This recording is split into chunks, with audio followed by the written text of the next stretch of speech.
Hey guys, Mike here with Cutting Edge Tactics and Training. I'm going to talk today about my plate carrier setup, how I set it up, and maybe some suggestions for you guys. In some of the courses I teach, I do go over this, so if you've been to one of those courses, I hope this is a refresher. If you haven't, maybe you'll get some ideas for your own setup. To start off, I use level 4 armor on the civilian side of things.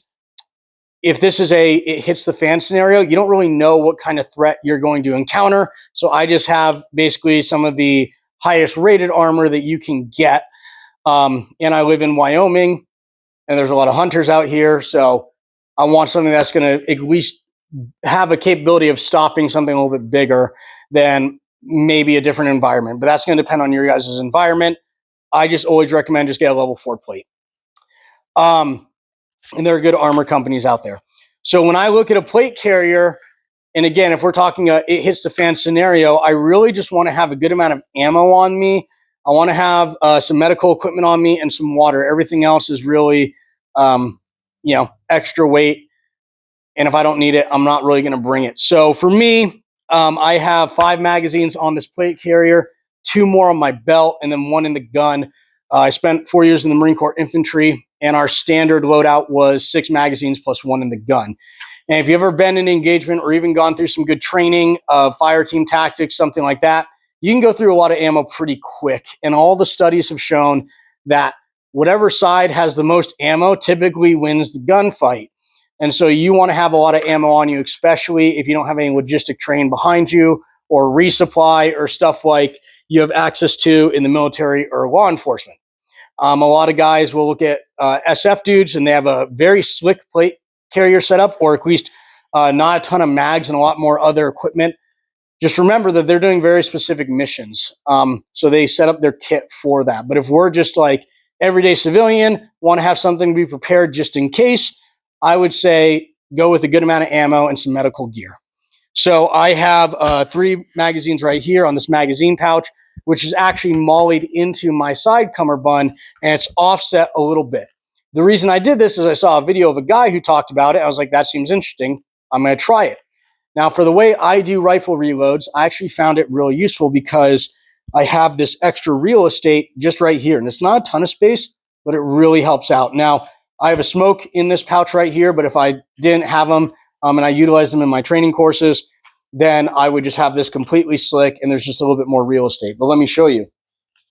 When I do my rifle reloads, I like to chicken wing the rifle. I found it really keeps the magazine well in the same spot. It's very stable, especially if I've been shooting all day and your arms get tired from holding the rifle out, which can happen after 8 hours of shooting.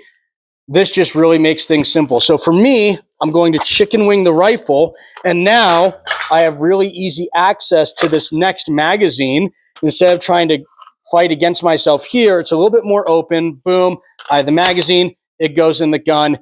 I really like that. And so having that offset a little bit, plus a little bit of space right here, just really helps out. That is something that you guys can try out.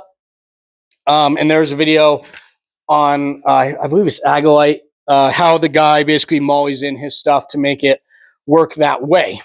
This is a S-Tac mag pouch with the Kydex inserts. This is just an old Condor double mag pouch, which I find really effective.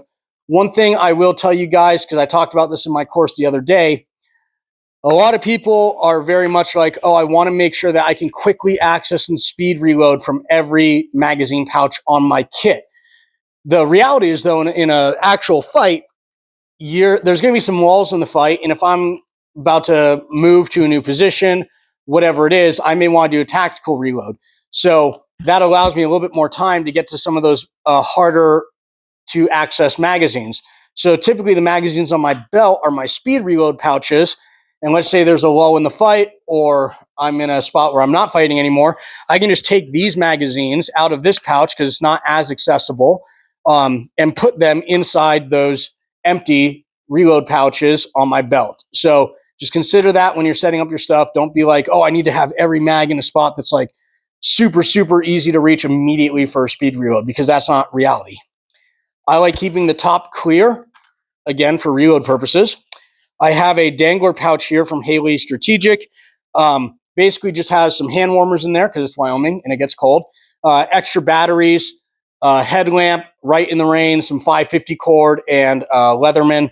So just some stuff that over my time in the Marine Corps I found useful to have on me, and that's what I keep in here. Again, this is a smoke in this pouch, but you can put really anything in that pouch if you need to. Skittles, energy bar, whatever it is. I like having a tourniquet right here tight to my body. It's easy for me to access. It's on my primary side. I used to have it in the Dangler, but I got rid of that real quick because when you start going prone, it gets really dirty. So this is a good way to keep the equipment not dirty, especially if you're using a tourniquet like a Velcro one like this Cat 7. You want it to be ready to go when you need it. For cummerbunds, I do use the Agilite Warfighter cummerbunds. I like having Molly cummerbunds so I can scale my gear up or down depending on what I'm doing or maybe even the course I'm running. But I have used elastic cummerbunds and they work just fine. I think it just depends on you and what you want to do. I do have a radio pouch right here. The only reason I have that is because there are some guys I train with that have radios. If I didn't train with anyone that had radios, I wouldn't have it because it's just extra weight. I don't really need it. I do have a push-to-talk system that would go up here on my shoulder, which is why my radio can be out of the way. On my back, I have a Faro Concepts Roll 1 trauma pouch and just an Agilite back panel or whatever they call it for my hydration. I'm not really concerned about having a massive backpack on. If I'm putting this thing on, things have gone really south and I'll probably be in a car or something like that. So I don't really worry about having that slick on the back for a backpack. For your medical gear, one, you should have some medical gear, and more importantly, you should have some medical training. For my medical gear, I like having this Roll 1 pouch from Faro because I can access it from either side of my body, but it stays out of the way.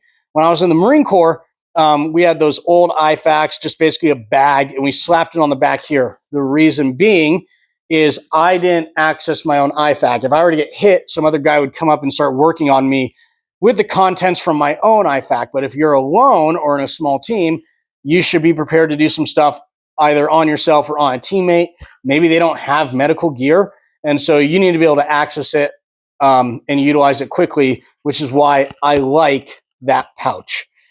And that's basically it for how I set up my plate carrier. It's pretty slick for the most part. There are even some things I could probably take off here, like this pouch. Again, I use the smoke a lot in the trainings I conduct, so that's why I have it on there, but otherwise it probably wouldn't be there.